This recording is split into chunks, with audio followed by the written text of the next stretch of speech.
Thank you for attending this Connect Together event. During this event, we have automatic closed captioning available. Please go to the bottom of the Zoom meeting, click Live Transcript, and then Show Subtitles to turn them on. Before we begin, we'd like to take a quick moment to let you know how you can join an opinion research panel made specifically for British Columbians living with disabilities. For 25 years, the Disability Foundation has been fostering meaningful experiences for Canadians with disabilities through outdoor recreation, social connectedness, innovative adaptive devices, and more. Today we are asking, how has the pandemic affected you? Help strengthen decision makers' understanding of your needs and experiences by joining an online opinion research panel consisting solely of people with disabilities and their caregivers. Make a difference in your community today. The Disability Foundation. Reimagine what is possible. Did you know? Young adults with disabilities have a harder time getting hired. Break down barriers by sharing your story. Take our survey.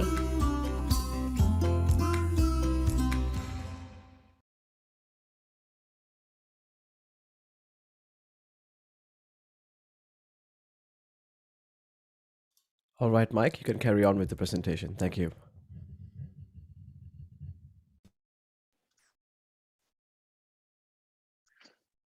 Hi, everyone. My name is Mike Riediger. I'm CEO of Kootenay Adaptive Sport Association, among other things involved with the organization itself. And I'm here today to talk to you about adaptive mountain biking, introduced to the sport and the work that we've been doing here at KASA.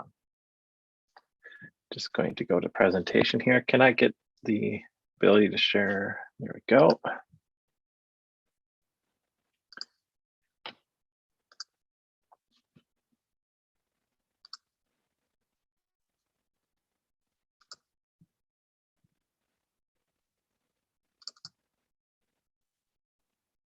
Fantastic.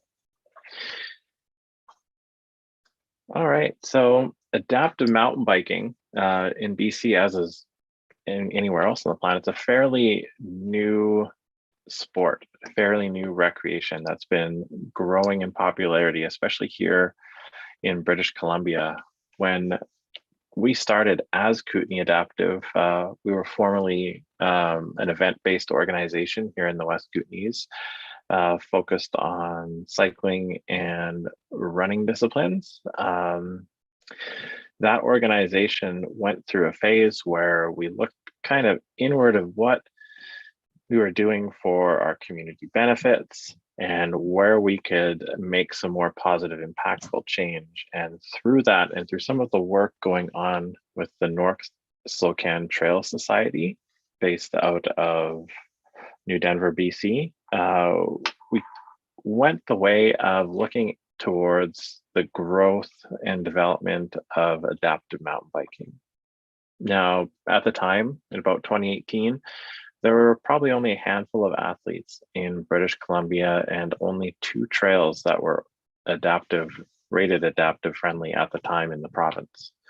Fast forward to 2021, and here we are with probably well in advance of over 100 kilometers of trail in BC and Western Canada alone, with more and more athletes purchasing adaptive mountain bikes every single week. And as of this last summer, we had our first official sanctioned event at the Dunbar Series. So in a very short time, we went from a space where this new recreation was just starting to emerge, and now we're at a space where we're gaining provincial recognition for sport. So a lot has happened in a few years, and we are really excited to share that with you today. Oops. When we look at who is involved in our programming, who we serve through our rentals and camps and clinics, which we'll get to in a bit here, we start with our individuals.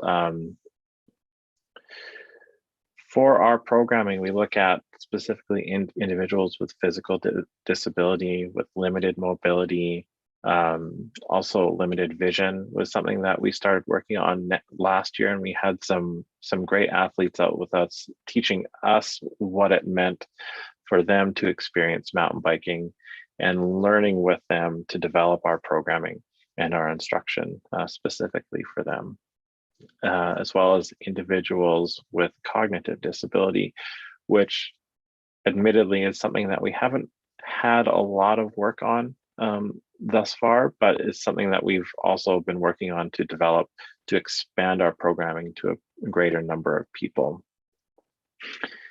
Through that process and through working in the mountain bike industry, we are very integrated with the mountain bike industry. This is not a world where we have adaptive mountain biking and a world where we have mountain biking. We work our hardest to connect those two worlds and connect those two groups so that the mountain biking community is also one of our strongest advocates for adaptive mountain biking as well, which has been very helpful for us. And with that here, we also have individuals without a physical disability or any particular need to have an adaptive mountain bike. And where we mean with that is we always have our equipment available for people who need it first. But we also use our equipment for advocacy, which we'll also get into a little later on. And it's something that's become a very big part of who we are and what we do and how we've gained such traction in the mountain bike community is through including absolutely everyone in the process, with the people that we serve being at the driver's seat of how we move forward as well. Now, a little bit on our programs, things have changed, especially over the last year and a half. Our first primary focus were camps, hosting multi-day camps and rentals, which we would administer out of the West Kootenay region. Now, as we've grown and evolved, we've spent a number of years now working with the BICP, which is the Bike Instructor Certification Program. They're based out of the United States and have been very welcoming about in their programming, in their instruction programming, to include persons with disabilities in that conversation so that it's not led by the BICP, it's led by a community of adaptive mountain bikers, program administrators, and people working in that space. So they've been very wonderful about being very open to how their instruction can be changed and updated and performed. And within that too, the one thing that we pushed for from the start, which we never really had to push for because they were so open to the process, was that we needed to have adaptive mountain bikers teaching adaptive mountain bikers. It can't just be able-bodied people all the time teaching adaptive mountain biking. And that is something that they have been very receptive to and helped us promote as well, which has been fantastic. So as of this past year in 2021 in the spring, that was the official soft launch of the Adaptive Mountain Bike Instruction Certification course. And we'll have a fully updated manual coming out next spring with the BICP. So we are really excited for that. And this year we certified, I believe, 5 adaptive mountain bikers who will become part of our programming that now we can have as staff to deliver our programming as well. This was obviously a huge milestone for us because we can start to step back from that perception of just able-bodied people teaching adaptive mountain biking. So we're really excited to have community members taking a huge leadership role within this program. After a very successful year with the Dunbar Summer Series, I'm hoping that many of you saw that in our social feeds or through our website.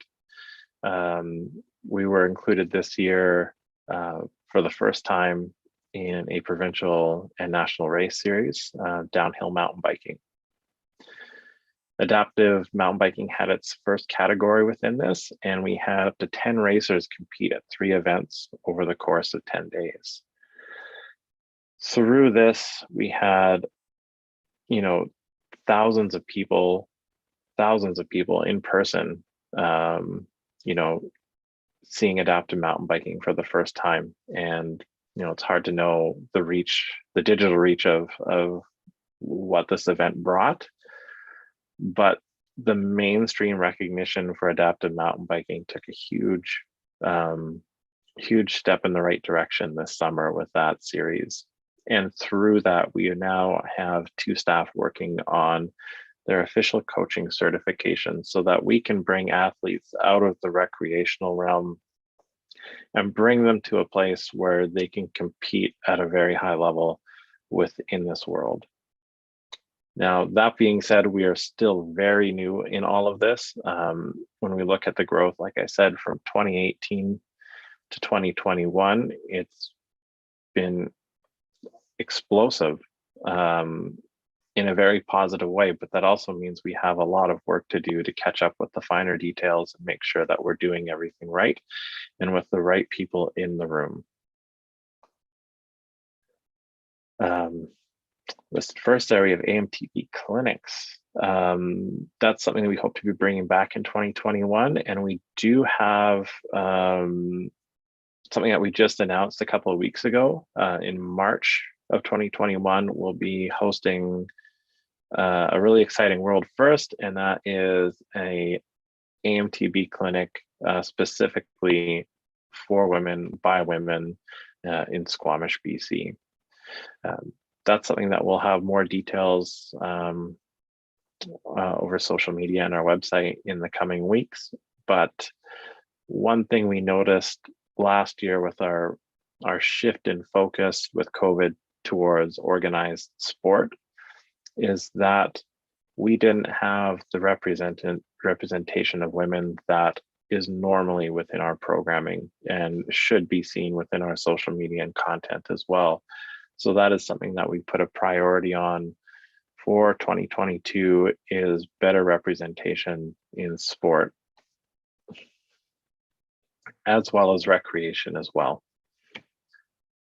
We also have available rentals. We started that a couple of years ago, based here in the West Kootenays. And because that became so popular, with people coming here to explore our incredible rugged rail trails, the Adaptive Mountain Bike Network at Mount Abriel, the now fairly legendary Spine Trail, which was one of the first AMTB trails built in the country, and probably one of the most spectacular views you'll have on an adaptive mountain bike.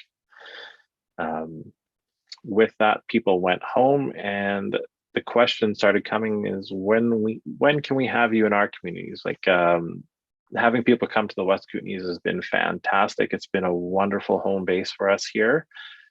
We've had a lot of great community support and the ability to grow quite rapidly in this region.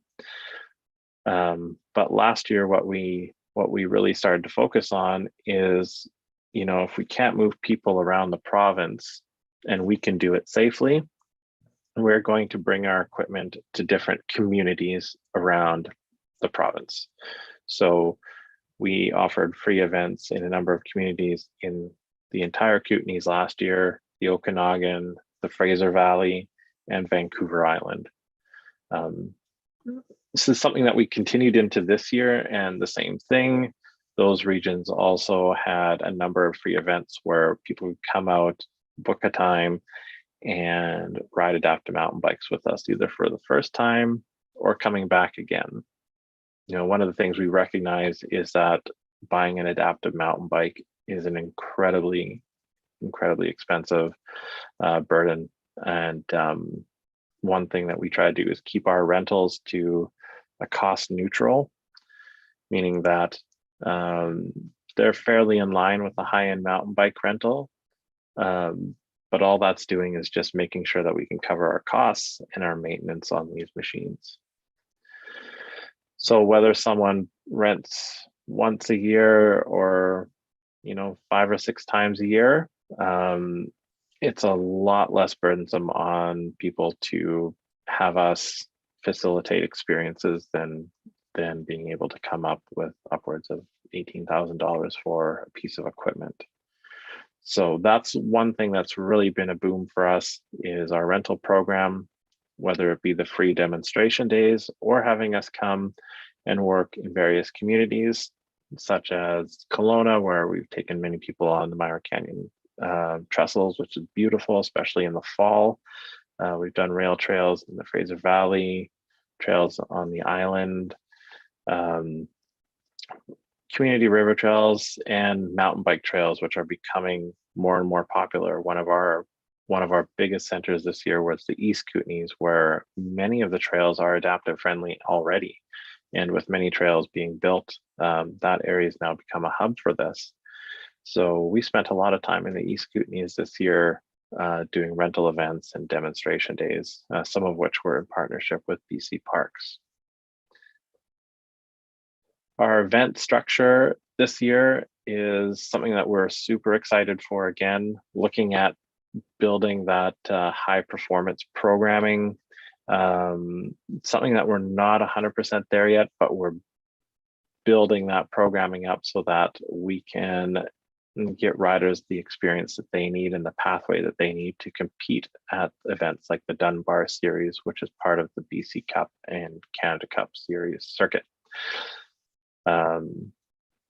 One thing this year is that adaptive mountain biking will be at most, if not all, BC Cup downhill events in the province this year. And the official sanctioning is seemingly on its way as well. So that is incredibly exciting for the sport and for the people involved. And also our free recreational programs, which I touched on before, which is the free demo days, but we also do have some free clinics and camps available in the past that we'd like to bring back for people. These would be single day camps where we can host in different locations and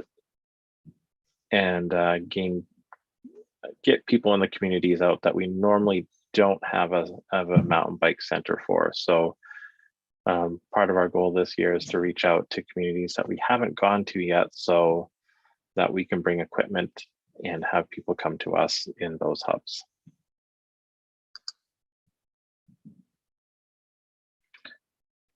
For us, community is really our central focus. It's at the basis of absolutely everything that we do. A lot of people end up seeing me at events or speaking engagements or at the trails or facilitating things. But when it comes down to it, our community engagement is really the driving force behind everything that we do. Whether it's through membership or actively looking at our social feeds or our email inbox and bringing those opinions weekly into what we're doing, we're able to shift and pivot quite easily and go with how the community is feeling, where the biggest need for equipment is. If there's a problem with the instruction certification, we go back and we change that to make sure that we are being as inclusive as possible to people and that they're also involved in that process as well. That goes the same for our programming and what we offer. What we offer is a reflection of what people have been asking us for. And that includes both recreational grassroots development. So a lot of our intro programming, getting people outside, getting people comfortable on the equipment so that, they can either feel comfortable purchasing their own adaptive mountain bike, or they just become members of our programming year on year, which both are very positive things in the end, because these adaptive mountain bikes, sure, that's what we call them, but at the same time, we've used these things for, assisted hiking on trails that aren't mountain bike trails. And we operate a little different in that zone. We've also used adaptive mountain bikes to take people fishing. So being able to have independent access to a river or a lake where they can shore cast from. So while we call these adaptive mountain bikes, which is the main purpose, a lot of them serve a secondary purpose as well, which is just purely access. So how people see the equipment and how we see equipment has to be on the same level. And we do programming that, isn't traditionally adaptive mountain biking, but we're using the equipment to get people outside.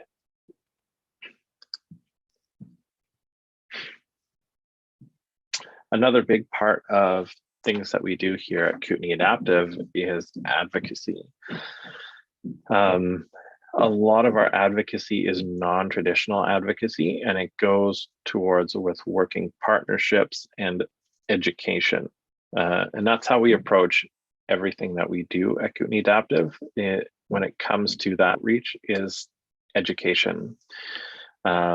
Realizing that a number of people, if not most people within this realm with trails and mountain biking, don't have that access to individuals or people within their realm where they may not have that lens of disability, and to come at them and their organizations knowing that they may not have this lens, and it's not something that they're doing purposefully, it's they don't have that history of that.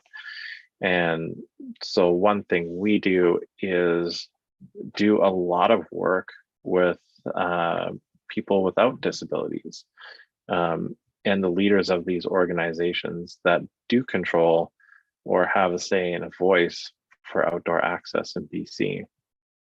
So when we talk about the education piece, it's not just us talking the whole time, humanizing the aspect of the outdoors by bringing some of our amazing athletes with us to put faces to equipment to needs has been really impactful for us and been a huge part of our success getting more trails built, breaking down, not just the physical barriers, but the mental barriers people have, how they perceive persons with disabilities.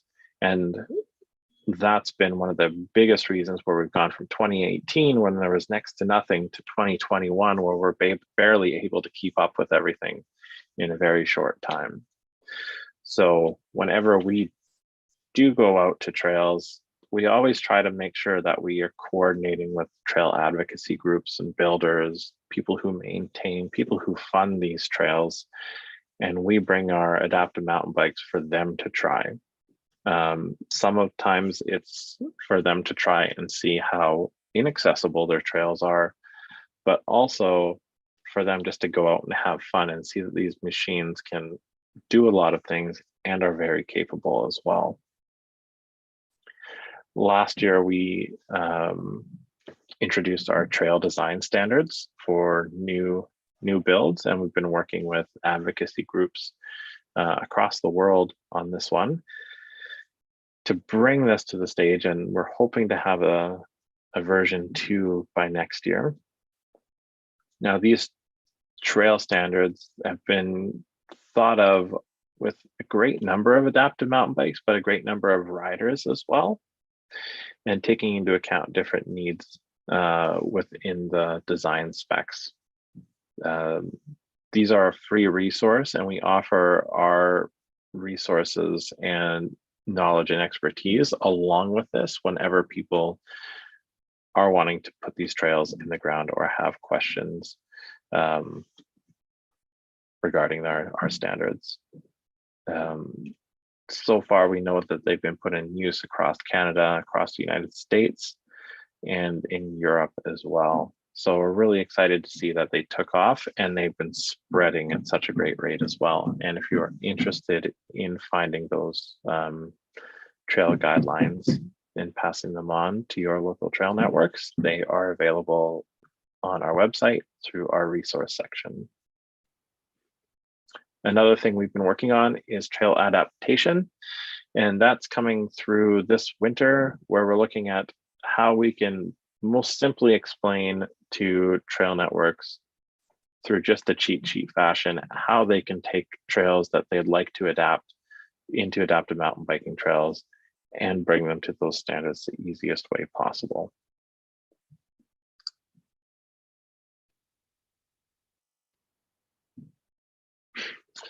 One thing that we've had really great success with is, our volunteer community.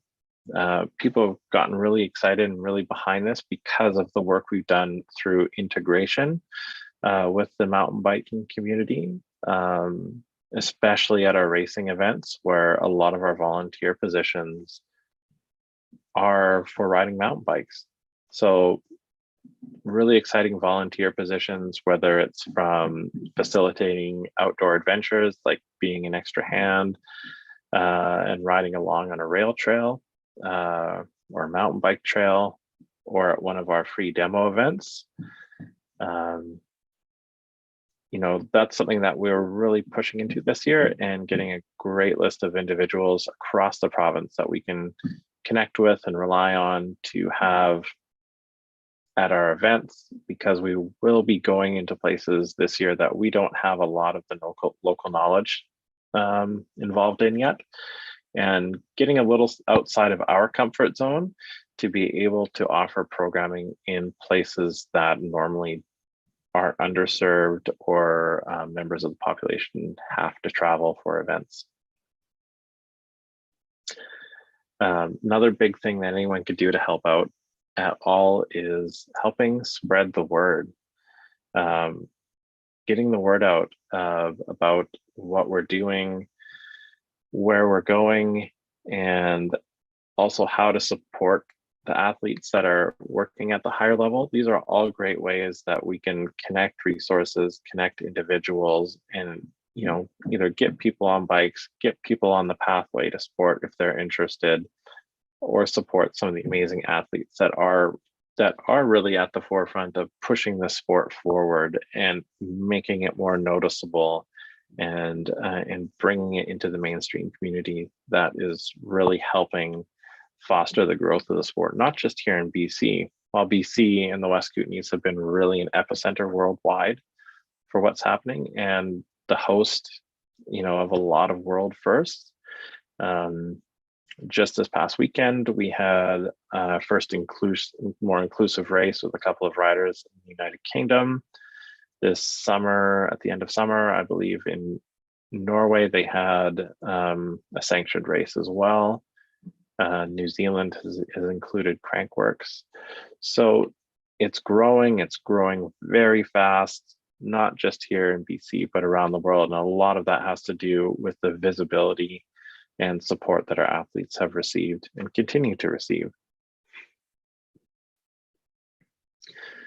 I did have a video to share with everyone, but it is quite long. But I would love it if we could I could paste into, I could send to the group here to show our documentary, which is a 30-minute documentary, so a little more time than we have here today. So if you're interested in that, please take a look on our website. It's listed there in our blog section, and we would love to have everyone check that out and see. This was all pre-pandemic. It was released last year, but it was a great film where we showcase, what can be possible in the West Kootenays through the equipment that's already here, and the work that still needs to be done. And through that documentary, which was a trip human powered from Revelstoke to through Nakasp over to Nelson, was done by paddle and by crank. It really showcases, just the rugged beauty of the area, but also how accessible it is already, just without that being known to the outside world. Or every piece of equipment that you see in the video can be rented or purchased or utilized right here in the West Kootenays. So I encourage everyone to go take a look at that.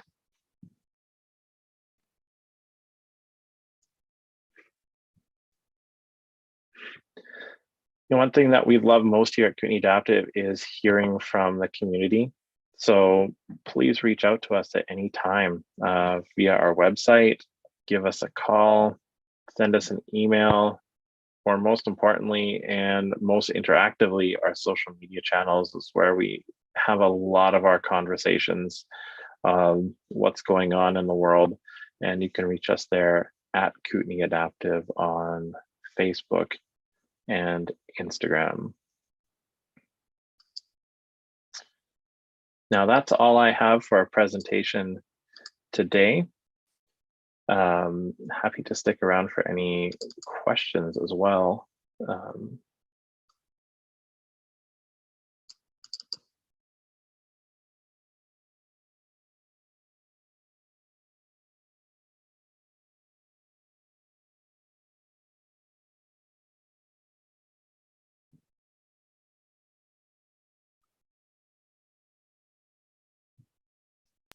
Thank you for the awesome presentation, Mr. Mike. That was great.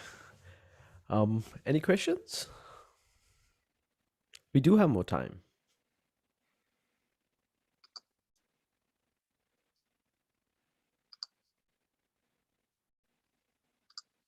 And I'll also put into the chat feature here for you to share with the community the link to that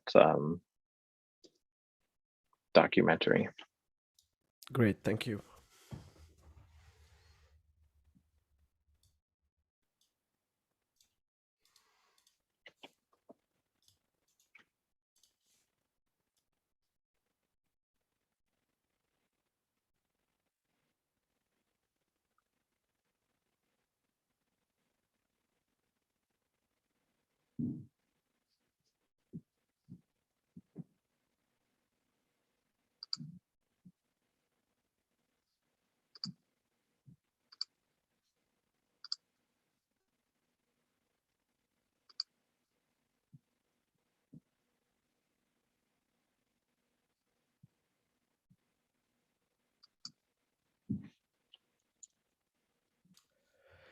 All right.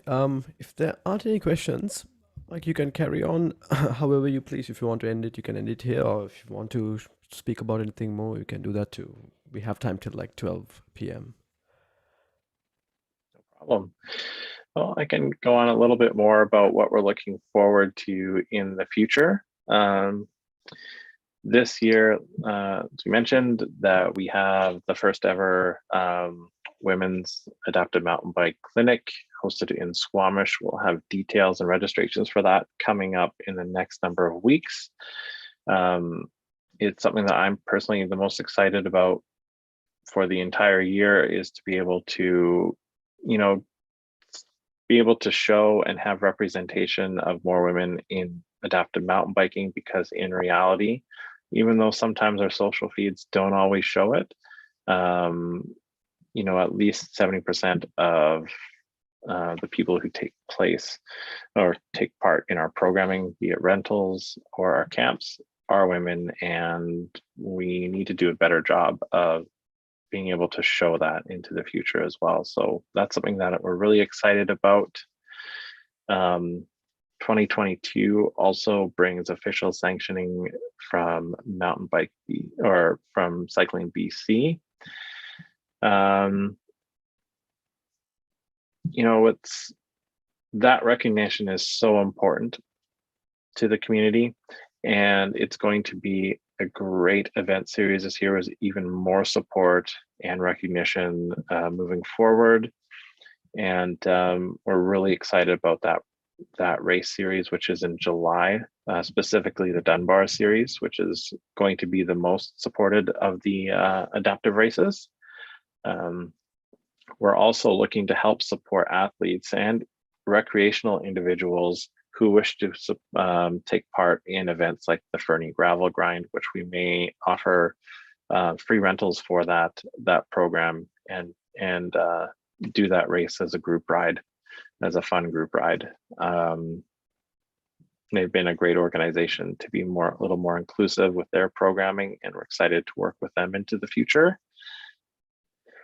And we're also looking at expanding outside of traditional downhill mountain biking and looking at other categories as well, like cross country and enduro, which offer a little bit more leeway on the types of bikes and ability level of the riders to be able to control their bikes as well. Beyond that, a lot of this coming year is also going to help us inform how we deliver our coaching and high performance programs, as well as our instruction as well, working on a full level 2 manual to really help grow the sport. And while a lot of the things that we do, we offer these as free resources. So we do help out organizations, and through our work too, we've also helped start a number of organizations in North America and Europe as well. So for us to think sport, we also have to think about uplifting other places that don't have the history or the background in adaptive mountain biking that we're fortunate enough to have. And through our work, we've done a lot of that in other countries as well. And being able to see them now take the torch and run with it and grow their programming in other places really benefits the whole community. And when we're looking at pushing high performance sport, we also at the same time have to be looking to our grassroots and just whether they decide to take part in sports or just continue on a recreational level, being able to get people outside is and still is, or was and still is, the number one purpose of the organization, is to break down those physical and economic barriers wherever we can to get people outside into places that are hard to reach and absolutely stunning, because we are very fortunate to live here in British Columbia.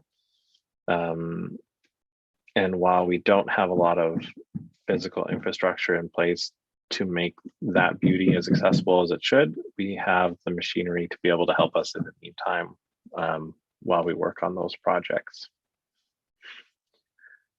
And beyond that, hoping to push into national sport organization in the next year or so and become a more unified voice for adaptive mountain biking for the entire country. So lots of exciting things in the future and lots of unknowns and potentially other world firsts coming out of British Columbia. So we're very excited about this going forward.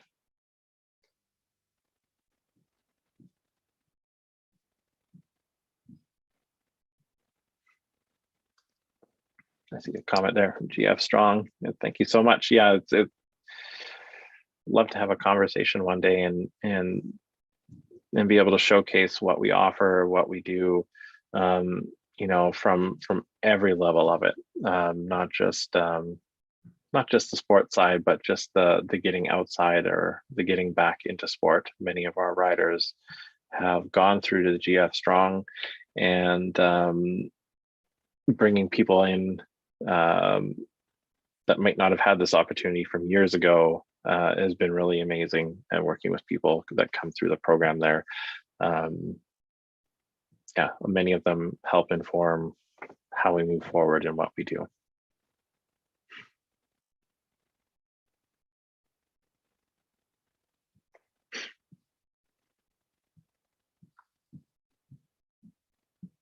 I know we're a little bit early, but that is my presentation for everyone today. So I'm really excited to be able to share this, especially with people that we haven't been able to connect with. We've had a very busy few years, as you could see.